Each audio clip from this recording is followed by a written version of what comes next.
Let's do it. Let's kick it off. Number 10. And, look, I'm not sure if this is the most updated list on the planet. It says this list was posted as of July 1st this year.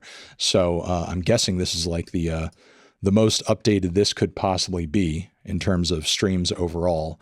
We're going to start at number 10 because, again, this is going to be a top 10 of the most streamed songs of all time. And we are kicking things off amazingly and famously with the Kid Laroi song, Stay, with Justin Bieber. I haven't heard this song in a minute, but I do recall I did not really like it, and that, there are reasons I didn't really like it. I think it's boring songwriting. I think it is bland production that is super duper duper derivative of the Weeknd's Blinding Lights. This just really kind of feels like a Blinding Lights ripoff in a lot of respects. And I don't think Justin Bieber brings that much to the table on it, frankly. I just don't really have super positive feelings on this song. When it comes to modern pop music, there are way better options that you could be listening to. It's not the worst in the world. It's somehow one of the more enjoyable Kid Laroi songs, I guess you could say, but still not a great track in my view. I'm going to put this in the D. Yeah, number 9 is Ed Sheeran. Believe it or not, it is the song Perfect, which there was a, kind of Beyonce collab version of off of his Divide album. Not one of my favorite albums in his catalog, that is for sure. But with that being said, I don't recall Perfect off the top of my head. Let me sample a little bit of it just to give myself a refresher. Okay, now I'm remembering. Now I'm recalling. This is First Dance at Wedding Core. No wonder it's got 4 billion streams on it. It's pleasant, it's sweet, it's palatable, it's got a heavy dose of sentimental vibes coming off of it. But honestly, Ed Sheeran has written way more sickening and annoying songs than this, for sure. I don't really hold any hate in my heart for Perfect. It's fine. I understand its appeal. Your aunt on Facebook needs a love song that speaks to her too. Just let it be what it is. Let it fly. Let it exist. You can't stand this kind of song. Why? Is it because you're not in love? It's again. I see the appeal. I see the demand for it. I don't hate it. I could listen to this song all the way through and just feel more or less, that's cute. Cute. I would put it in C for cute. This is not the sort of thing that, to me, when it comes to pop music, I have a zero tolerance for. It's fine. I don't mind it. Let's do number 8 with 4 billion streams on it as well. It's Post Malone and Sway Lee, Sunflower.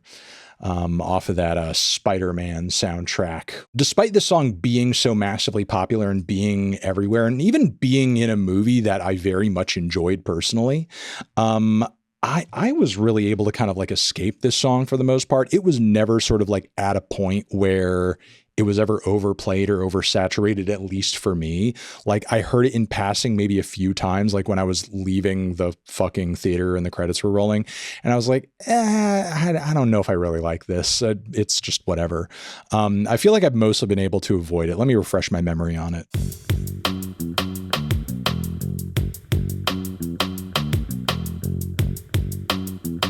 Okay. I think this is a vibe. I agree with chat. I think it's a viberino.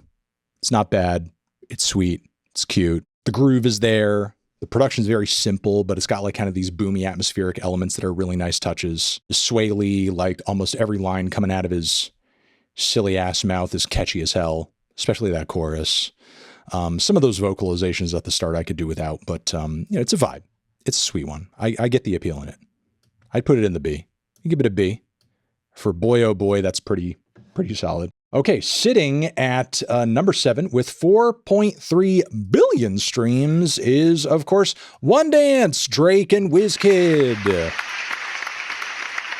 Which, personally, I've always felt was like a super boring, super bland song. Bland for dance hall, bland for a dance cut. This thing does not make me want to dance. It makes me want to sleep. This thing does not make me feel like, as I'm experiencing it, I'm like, appreciating, this style of music that prior to this rarely entered into the mainstream. It makes me want to go listen to one of the pioneering artists that like set the tone for it. I just think this is boring as hell. I think it's just the definition of boring as hell. And unfortunately, I feel like the success of tracks like this put Drake on a bad path, basically incentivized him to start making the blandest music possible and start just making his music less and less interesting over time. I wouldn't say it's offensively bad. You can listen to it. I wouldn't though. And as I'm experiencing it, it definitely gives me like a little bit more low level anxiety than freaking Ed Sheeran. I'll say that. I'll put it in the D. Geez, this next artist is someone who I am probably going to need a bit of a refresher on. Lewis Capaldi.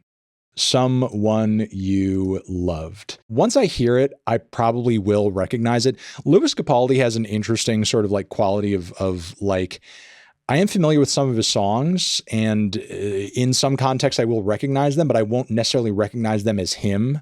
Like sometimes it's like, oh, that's Lewis Capaldi. It's like he has more memorable songs than he does like a memorable style, sort of like conversely, a band like, The Cure or Foo Fighters have like kind of a distinct sound that when I hear it, I know it's a Foo Fighter song, even if I haven't heard the song before, or I know it's a band kind of like influenced by Foo Fighters, whereas like Lewis Capaldi, I don't feel like has that same quality, but he does write memorable songs to his credit. So let me refresh myself on this one.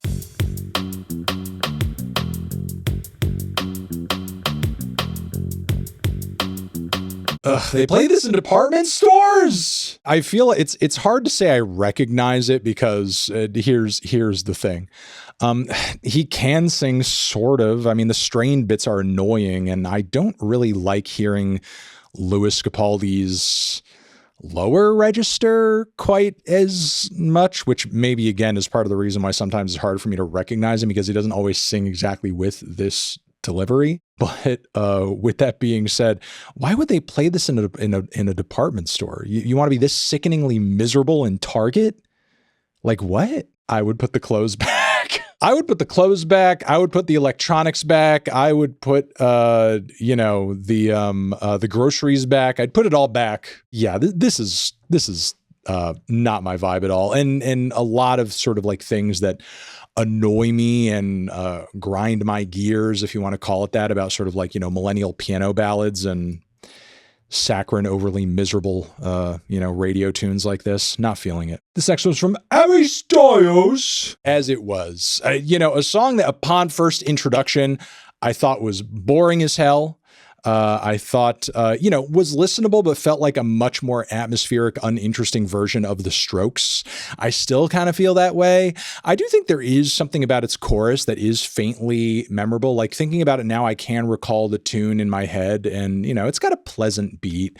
I just feel like the song would be so much more interesting if everything about it was just brought up maybe several gentle decibels. It's just the most gently agreeable, we could throw this into any playlist kind of pop song because it's lacking any kind of real definition, but the tune is like kind of faintly there in the background. It's fine. It's okay. It's not offensive to me. I would put it in the C row for sure. It's fine. It's okay. Radically inoffensive, but simultaneously like kind of catchy, Next, we have a song that I actually enjoy quite a bit. Starboy is our next one. The Weeknd and Daft Punk. I mean, not only is the song great in my opinion, but it's my favorite song off of this album. I'm a motherfucking Starboy. Like, production's awesome. Weeknd's vocals are great. I wouldn't say it's my favorite song from him ever, but it's just fantastic all around. The performance is awesome. The beat is hypnotic. Loving the vintage vibes coming off of it as well. It's immensely catchy. I would say I love this track. This is my favorite track that we've talked about so far, and not at all surprised that it is just short of like 5 billion streams. It's a great one. I would put it in the A. An A for Abel. In my mind, this band kind of inhabits a space that is similar to, I don't know, that band Cigarettes After Sex. Like what they do is just so bland and unmemorable to me in every single way. And I just find everything that they do so painfully unmemorable that, like, when I hear it again, I can't even recall what I heard. That's The Neighborhood with Sweater Weather.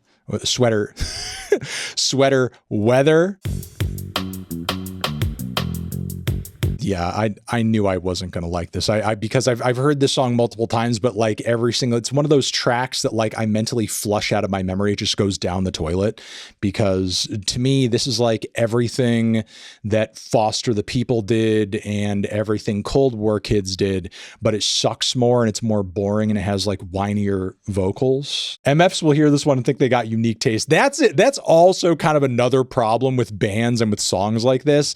It sounds like it's like so bland and so like sort of, engineered to succeed on the pop front, but simultaneously it has like that somewhat alternative veneer to it. So when normies hear it, they're like, ooh, this is a little dark and weird and ominous. This isn't like your usual song on the pop charts. Yeah, again, this is like everything a lot of those great sort of somewhat commercially successful indie acts of the aughties did, but just it sucks more. It sucks more. And, the thing is, like, a lot of those bands' biggest hits did also kind of suck. They were fun, and we tolerated them, and it was also kind of cool to see some of these bands that came from those roots succeeding in the mainstream. But this just feels like building off of that in the worst possible way. This is just annoying. I'm going to put this in I'm putting it in the E. It's going down there with Capaldi. Sorry, but Capaldi's a little lonely and he needs a friend. We got a couple more tracks left as we get closer to the top. We're talking about Ed Sheeran's Shape of You. But the thought that I wanted to finish there was like, people will listen to a song like that Neighborhood song and just be like, oh yeah, you probably haven't heard of these guys. Like, meanwhile, it's one of the most fucking streamed songs of all time. But whatever. Anyway, though, Shape of You. I actually detest Shape of You. I think Shape of You is a horrible song. I don't want to have anything ever to do with Shape of You. And look, I'm not a broad Ed Sheeran hater. There are some songs of his on many of his records that I like. There are some that I think are mostly just tolerable. Most Ed Sheeran songs just kind of like land in the I can withstand this kind of category. Shape of You, however, I feel like is an annoying, like, trash song with sickeningly patronizing lyrics and an obnoxious beat. And I love that he hate that he ripped off TLC for it. It's just a very annoying song all around. I wouldn't say it's leagues worse than The Neighborhood or Capaldi, honestly. I'm just going to put it in F, just to have an F song. You got to have at least one song in F, Does anybody want to guess? I think you guys can probably guess what the most streamed song is of all time. Like, you got to be able to guess. Like, I would guess this. It's actually not Hotline Bling. It is Blinding Lights. It's Blinding Lights. Which, I mean, banger. Fucking banger, man. It's a banger. It's a great 80s kind of synth pop piece of revival of that era. It's catchy as hell. It's fun as hell. It's unforgettable. No, exactly. It is unforgettable. What exactly else can you say? It's the Weeknd's biggest anthem, and it's one of those moments where, a song that is so massively virally popular actually kind of deserves the success. It legitimately is that good. It is that invigorating of a song. It is that fun of a listen. If it's Blinding Lights, I'm leaving. It is. It's got 5 billion fucking streams on the internet. It's the most streamed song of all time. What do you hate about Blinding Lights? Has The Weeknd ever made you cry? Not personally. I mean, I have loved some Weeknd albums. I loved his last album, but The Weeknd's never made me cry. I don't know. For me, he's not that kind of artist. But it really is a Grammy scandal. It's true. He is one of those artists where it's like you would think that he would be way more kind of like awarded than he actually is, because he does like make legitimately popular music that does have artistic merit to it. But yeah, this is the most streamed song of all time. And I don't know, I would put it in A, S. At the very least, it's as good as Starboy, at the very least. Though, I mean, I guess you could probably bump it a little bit just because of its massive popularity and commercial success. I'd probably put it in the S category, whatever. I'm not going to sweat it. Not going to sweat putting Blinding Lights in the S. I mean, it's a great fucking perfect ass pop song. Yeah, I'm going to put it in the D. I'm a madman. But yeah, I'll throw that in the S. Why the fuck not? But yeah, there we go. Top 10 most streamed songs of all time. Tiered, baby.